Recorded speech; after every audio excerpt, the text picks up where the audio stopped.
Israel Iran யுத்தம் 12 நாட்கள் நடந்திருந்துச்சு. அந்த யுத்தத்தினுடைய முக்கியமான குறிப்புகள் சிலவற்றை பிரான்ஸோட இஸ்ரேல் டிஸ்கஸ் பண்ணிருக்காங்க. என்ன அப்படின்னு சொன்னா, அடுத்தது முக்கியமான விஷயம். இன்னைக்கு அரபு இஸ்லாமிய ஒத்துழைப்பு உச்சி மாநாடு நடந்திருந்துச்சு. உலகத்தில் இருக்கிற 57 இஸ்லாமிய நாடுகள் கத்தாரினுடைய தோஹாவிலே உச்சி மாநாட்டில் சங்கமிச்சிருந்தாங்க.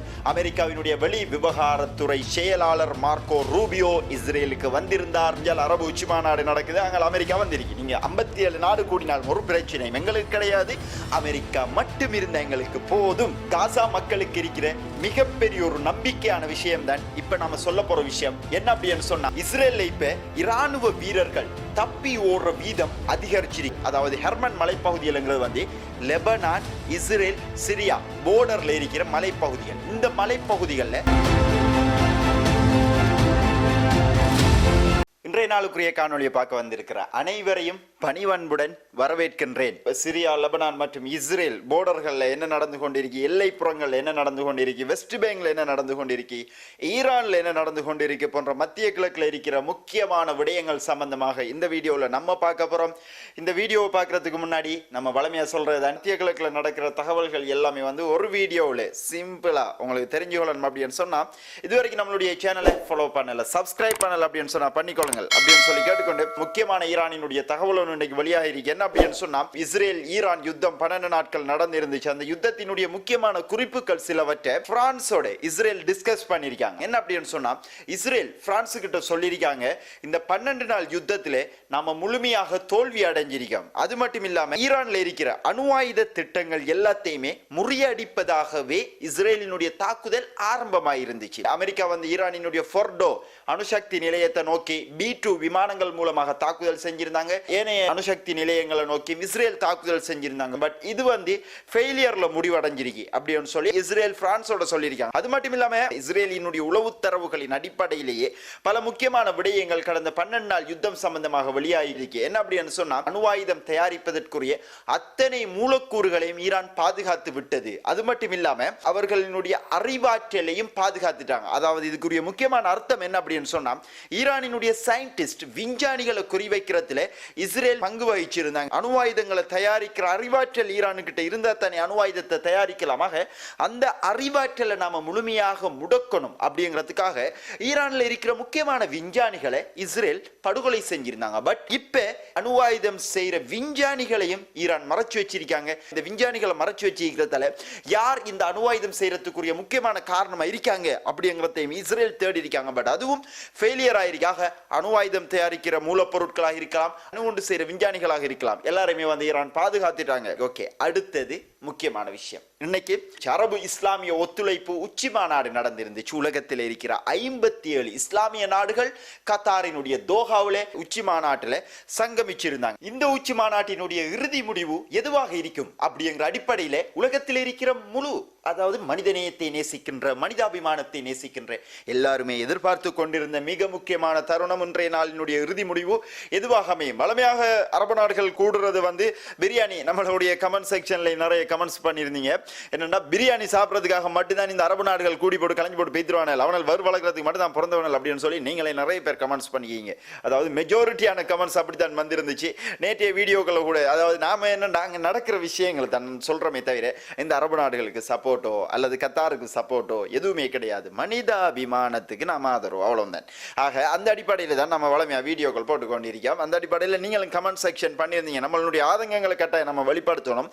அந்த அடிப்படையில் இன்னைக்கும் நம்ம எல்லாருமே எதிர்பார்த்தது போலதான் இஸ்ரேல் மீதான எந்த ஒரு பொருளாதார தடைகளையுமே வெளிப்படுத்தல. இஸ்ரேல் மீதான பதிலடி தாக்குதல் எவ்வாறு அமைய போகின்றது அப்படிங்கிற சம்பந்தமான விவரங்கள் இந்த மாநாடு சொல்லல. இஸ்ரேல் மேலே எந்த விதமான தடைகளோ எந்த விதமான பதிலடி தாக்குதல்களோ சம்பந்தப்பட்ட எந்த ஒரு தகவல்களும் இல்லாம சாதாரணமாக வெறுமனே ஒரு கண்டனத்தை மட்டுமே தெரிவிச்சு போட்டு சொல்லியிருக்காங்க. பந்தி கணக்கில் சொல்லியிருக்காங்க. அந்த கண்டனம் எல்லாம் நம்ம வாசிக்க வேண்டிய எந்த ஒரு அவசியங்களுமே இல்லை. இஸ்ரேலுக்கு எதிர்க்கும் கடுமையான வவுனியா கண்டிக்கும் நாங்க எங்களோட கண்டனத்தை என்ன அவங்களோட கண்டனத்தை கண்டு அவனுக்கு பயந்து வைத்திருவானே நீங்க அவ்வளவு பேரும் பயத்திலான எல்லாரும் ஒன்றா கூடியிருக்கீர்கள் அப்படின்னு சொல்லலாம். ஏன்னா ஹமாஸ் தலைவர்களுக்கு அடிச்சா இங்க அடுத்த தலைவர்கள் அவனை சும்மா நார்மலா ஈஸியா டார்கெட் பண்ணுவாங்க. எல்லாருமே பயந்து தான் உச்சி மாநாட்டில் ஒன்று கூடிக்காங்க. எது எவ்வாறாக இருந்தால் நமக்கு கிடைச்சிக்கிற தகவல் அடிப்படையில் கத்தார் பதிலடி கொடுக்க போவதா இல்லையா, உறுதி செய்யப்பட்ட பதிலடியா, என்ன மாதிரியான பதிலடிங்கிற எந்த ஒரு தகவல்களும் அவர்களுடைய இறுதி மாநாட்டில் இறுதியாக மேற்கொள்ளப்படல. தொடர்ச்சியாக நம்ம பார்த்தோம் அப்படின்னு சொன்னா இந்தியால ஒரு உச்சி மாநாடு நடந்து கொண்டிருக்கோங்களே, இஸ்ரேல்ல இன்னொரு மாநாடு ஒன்று நடந்திருந்துச்சு. பத்திரிகையாளர் சந்திப்பு நான் நேற்றைய வீடியோல கூட சொல்லியிருந்தேன். அமெரிக்காவினுடைய வெளி விவகாரத்துறை செயலாளர் மார்க்கோ ரூபியோ இஸ்ரேலுக்கு வந்திருந்தார். இந்தியால அரபு உச்சி மாநாடு நடக்குது, அங்க அமெரிக்கா வந்திருக்கு. நீங்க 57 நாடு கூடினால் ஒரு பிரச்சனை எங்களுக்கு கிடையாது, அமெரிக்கா மட்டும் இருந்த எங்களுக்கு போதும் அப்படிங்கிற செய்தி தான் இன்னைக்கு நெத்தன்யாஹூ மார்க்கோ ரூபியோவும் உலகத்துக்கு அளிச்ச, மீடியாக்களுக்கு அளிச்ச, ஊடகங்களுக்கு அளிச்ச தகவல் இருந்து நமக்கு தெரிய வர விடயங்கள் உண்டாக இருக்கு அப்படின்னு சொல்லலாம்.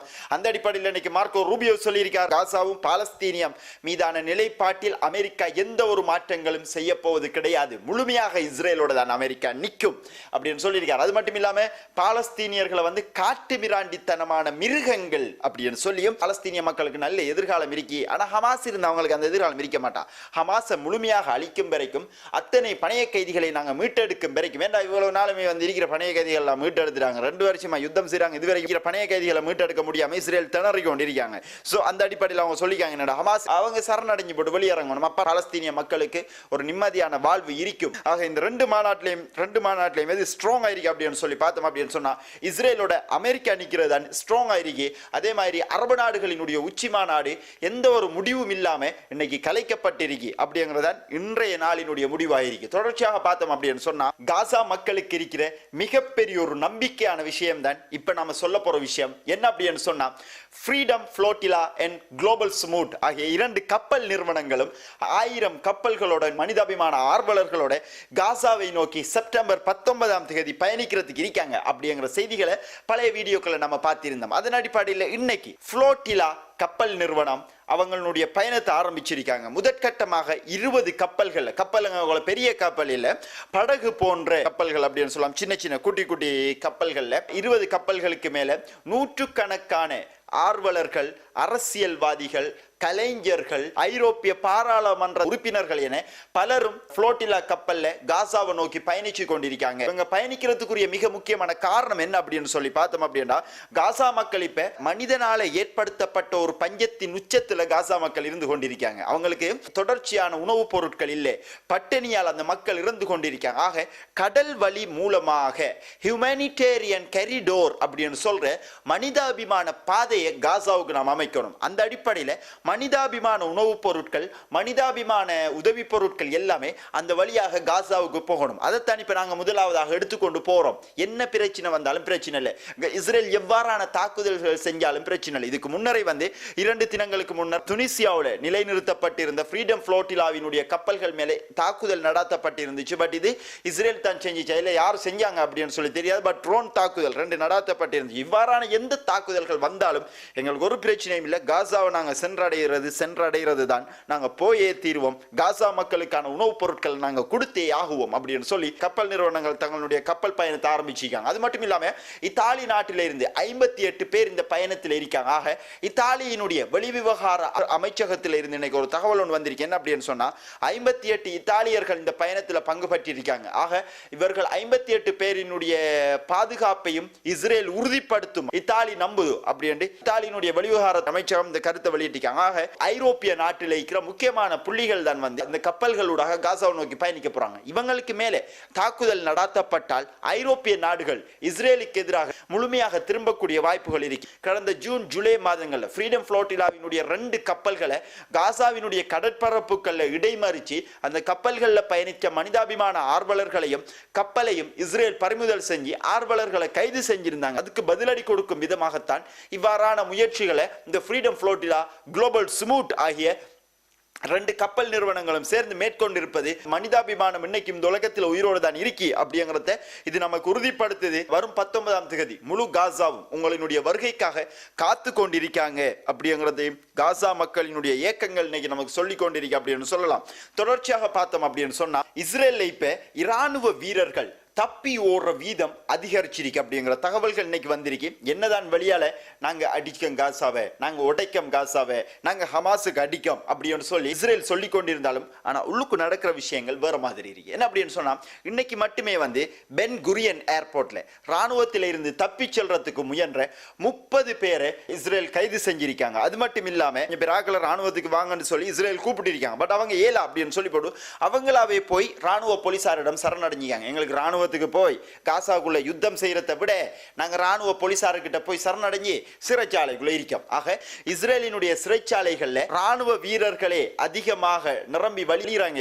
தொடர்ச்சியாக நாம பார்த்தோம் அப்படின்னு சொன்னா இஸ்ரேலுக்கும் சிரியாவுக்கும் புரிந்துணர்வு பேச்சுவார்த்தை நடந்து கொண்டிருக்கு. ஒப்பந்தங்களினுடைய கைச்சாத்துக்கள் வரும் காலங்களில் இடப்படும் அப்படின்னு சொல்லி தகவல் வந்து கொண்டிருக்கு. அந்த அடிப்படையில் இன்னைக்கு இஸ்ரேலுக்கும் சிரியாவினுடைய கவர்மெண்ட்டுக்கும் நடந்த பேச்சுவார்த்தையில இஸ்ரேல் சிரியாவுக்கு ஒரு கோரிக்கையோட முன் வச்சிருக்காங்க. என்ன அப்படின்னு சொன்னா ஹெர்மன் மலைப்பகுதிகள், அதாவது ஹெர்மன் மலைப்பகுதிகள் லெபனான் இஸ்ரேல் சிரியா போர்டர்ல இருக்கிற மலைப்பகுதிகள். இந்த மலைப்பகுதிகளில் சிரியாவினுடைய பக்கத்தில் இருக்கிற சிரியாவினுடைய எல்லைக்குட்பட்ட இந்த ஹெர்மன் பிரதேசங்களை கண்ட்ரோல் பண்ற பொறுப்பை இஸ்ரேலு கிட்ட தரணும் அப்படின்னு சொல்லியிருக்காங்க இஸ்ரேல். ஏன் இந்த ஹெர்மன் பிரதேசத்தை இஸ்ரேல் கேட்காங்க அப்படின்னு சொன்னா இந்த ஹெர்மன் மலைப்பகுதிகளில் இருந்து உச்சியில இருந்து ஹிஸ்புல்லாக்களினுடைய நடமாட்டங்களை கண்காணிக்கலாம். அது மட்டும் இல்லாம இந்த ஹெர்மன் மலைப்பகுதிகளில் அவுட் போஸ்ட்கள், அதாவது ராணுவ நிலையங்களை அமைக்கலாம். அதுக்காகவும் தான் இந்த பிரதேசங்களை இஸ்ரேல் சிரியாவுக்கிட்ட கேட்டிருக்காங்க. அது மட்டும் இல்லாம இந்த ஆண்டு ஆரம்பிச்சத்துல இருந்து இஸ்ரேல் சிரியா போர்டர்ல இஸ்ரேல் அத்துமீறி 8 புறக்காவல் நிலையங்களை அமைச்சிருக்காங்க. அது மட்டும் இல்லாம இஸ்ரேல்ல இருந்து டமாஸ்கஸ் கிட்டத்தட்ட 30 கிலோமீட்டர்களுக்கு மேல இஸ்ரேலிய ராணுவம் ஊடுருவிருக்காங்க. இதுல 3.5 டன் ஆயுதங்களை இஸ்ரேலிய ராணுவம் பறிமுதல் செஞ்சிருக்காங்க. இந்த டமாஸ்கஸுக்கும் இஸ்ரேலினுடைய போர்டருக்கும் இடையில எந்த மக்கள் அதிகமாக குடியிருக்காங்க அப்படின்னு சொல்லி பார்த்தோம்னா ட்ரூஸ் அப்படிங்கிற இஸ்லாத்தின் பேர்ல இருக்கிற ட்ரூஸ் அப்படிங்கிற மக்கள் குடியிருக்காங்க. இந்த ட்ரூஸ் அவங்களும் யூதர்களும் ஒன்றுதான் செல்ல போனா இதை விட வேற நமக்கு வழக்கம் தேவையில்ல. அந்த ட்ரூஸை பயன்படுத்தி இஸ்ரேலுக்குள்ள நடக்கிற விடயங்களை இஸ்ரேலிய ராணுவம் உளவு தகவலாக பெற்றுக் கொண்டிருக்காங்க. இருந்த போதிலேயும் இது எல்லாத்தையுமே மீறித்தான் பெடோயின் பழங்குடியினர் இஸ்லாமியர்கள் இந்த ட்ரூஸ் இனத்துக்கு எதிரான போராட்டத்தில் ஈடுபட்டாங்க. இஸ்ரேலிய ஆக்கிரமிப்பு ராணுவத்துக்கு எதிரான போராட்டத்தில் ஈடுபட்டாங்க. அவங்க மட்டும் போராடல் அப்படி என்று சொல்லியிருந்தா இஸ்ரேல் எப்பயோ டமஸ்கஸை கைப்பற்றி இருக்கும். இந்த ட்ரூஸை நாங்க காப்பாற்ற போறோம், இந்த ட்ரூஸுக்காகத்தான் நாங்க உள்ளுக்கு வாரோம் அப்படின்னு சொல்லி இஸ்ரேலிய ஆக்கிரமிப்பு ராணுவம் சிரியாவினுடைய முக்கியமான பிரதேசங்களை இப்ப கைப்பற்றி வச்சிருக்கிறதுக்குரிய முக்கியமான காரணங்கள் உண்டு. தொடர்ச்சியாக பார்த்தோம் அப்படின்னு சொன்னா ஒரு புறமாக லெபனானினுடைய அரசுக்கு 14.2 மில்லியன் அமெரிக்க டாலர்களை லெபனான் அரசுக்கு அமெரிக்கா கொடுத்திருக்காங்க. எதுக்காக கொடுத்திருக்காங்க? ஹிஸ்புல்லாக்களை அழிக்கிறதுக்காக தான். அது டிசாம் பண்ற, அதாவது ஆயுதங்களை கீழே போட வைக்கிற அல்லது ஹிஸ்புல்லாக்களினுடைய ஆயுதங்களை குறைக்கிற அப்படிங்கிற திட்டத்தில் லெபனான் ராணுவத்துக்கும் ஹிஸ்புல்லாக்களோட நான் ஒரு போர் ஒன்று வரணும் அப்படிங்கிறதுக்காக, அதாவது இந்த வருட இறுதிக்குள்ளே ஹிஸ்புல்லாக்களை மொத்தமாக லெபனான்ல இந்த அகற்றுவதுதான் இஸ்ரேலினுடையதும் அமெரிக்காவினுடையதும் திட்டமாக காணப்படுது. அதுக்காகத்தான் மேற்குறிப்பிடப்பட்ட அந்த பட்ஜெட்டை அமெரிக்கா ஒதுக்கி இருந்தாங்க. இதனை தொடர்ந்து பார்த்தோம் அப்படின்னு சொன்னா இன்னைக்கு லெபனான் பிரதேசங்களில் இருக்கிற யாட்டர் பிரதேசத்தில் இருக்கிற ஒரு வீதி ஒன்றில் பயணிச்சு கொண்டிருந்த வாகனத்தின் மேல இஸ்ரேலிய ஆக்கிரமிப்பு ராணுவம் ட்ரோன் மூலமாக குண்டுகள் போட்டியாங்க. அதுல லெபனானியர் ஒருவர், லெபனான் குடிமகன் ஒருவர் கொல்லப்பட்டிருக்கார். ஆக லிட்டானி நதிக்கரைக்கு அருகில தான் ஹெஸ்புல்லாக்கள் இருந்து கொண்டிருக்காங்க. அந்த அடிப்படையில் லெபனான் புறத்தில் இருந்து லெபனான் ஆர்மியை வச்சும் சிரியா புறத்தில் இருந்து ட்ரூஸ் முஸ்லிம்களை வச்சும் இஸ்ரேல் பிரதேசங்களில் இருந்து இஸ்ரேலிய ராணுவத்தை வச்சும் கிட்டத்தட்ட 4 புறங்களையும் ஹெஸ்புல்லாக்களை தனிமைப்படுத்துற முயற்சியில இஸ்ரேல் ஈடுபட்டிருக்காங்க. இந்த லிட்டானி நதிக்கரைக்கு அருகில இருக்கிற மலை தொடர்கள்ல தான் ஹெஸ்புல்லாக்கள் அதிகமாக இருந்து கொண்டிருக்காங்க. காட்டு பிரதேசம், மலை பிரதேசங்கள்ல அந்த மலை பிரதேசங்களை மொத்தமாக அழிக்கிறது தான் இஸ்ரேலினுடைய நோக்கமாக இருந்து கொண்டிருக்காங்க. நான் மேற்கூறப்பட்ட தகவல்கள் எல்லாத்தையுமே நீங்க கனெக்ட் பண்ணி பார்க்கும்போது இஸ்ரேலினுடைய திட்டம் ஹெஸ்புல்லாக்களை மொத்தமாக வெளியேற்றதாகவே அமையும் அப்படிங்கிறதும் உங்களுக்கு புரியும் அப்படின்னு சொல்லி நம்புறேன். தொடர்ச்சியாக பார்த்தோம் அப்படின்னு சொன்னா காசா சம்பந்தப்பட்ட செய்தியை ஐக்கிய நாடுகளினுடைய உயர்மட்ட நிபுணரான அல்பானிஸ் அப்படிங்கிறவங்க இன்னைக்கு முக்கியமான கருத்துக்கள் சொல்லியிருக்காங்க. இதுவரை காலமாக இஸ்ரேல் காசா மீது நடத்தின தாக்குதல்களும் மார்க்கோ ரூபியோ அமெரிக்காவினுடைய வெளிவிவகார செயலாளர் இஸ்ரேலுக்கு வந்ததுக்கு பிறகு இஸ்ரேல் காசா மீது நடத்துகிற தாக்குதல்களும் வேறுபட்டவையாக காணப்படுகிறது. காசாவில் இருக்கிற மக்கள் செறிந்து வாழ்ற பிரதேசங்களையும் வேண்டுமென்றே இஸ்ரேலிய ஆக்கிரமிப்பு ராணுவம் குண்டு போட்டு மொத்தமாக வேகமாக தகர்த்து கொண்டு வருது.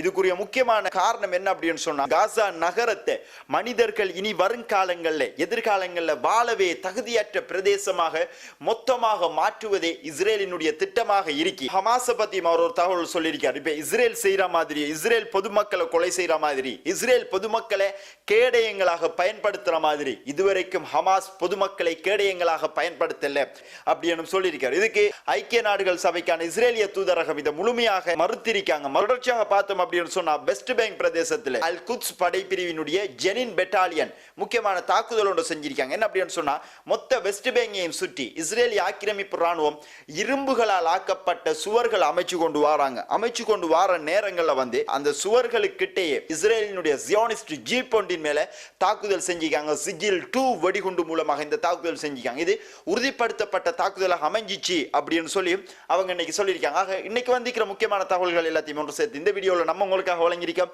இந்த வீடியோ சம்பந்தப்பட்ட கருத்துக்களை கட்டாயம் கீழே கமெண்ட் பாக்ஸில் பதிவிடுங்கள் அப்படின்னு சொல்லிக்கொண்டு இதுவரைக்கும் உங்களுடைய முக்கியமான நேரங்களை ஒதுக்கி நம்மளுடைய வீடியோ பார்த்ததுக்கு மிக்க நன்றிகள். Thank you very much.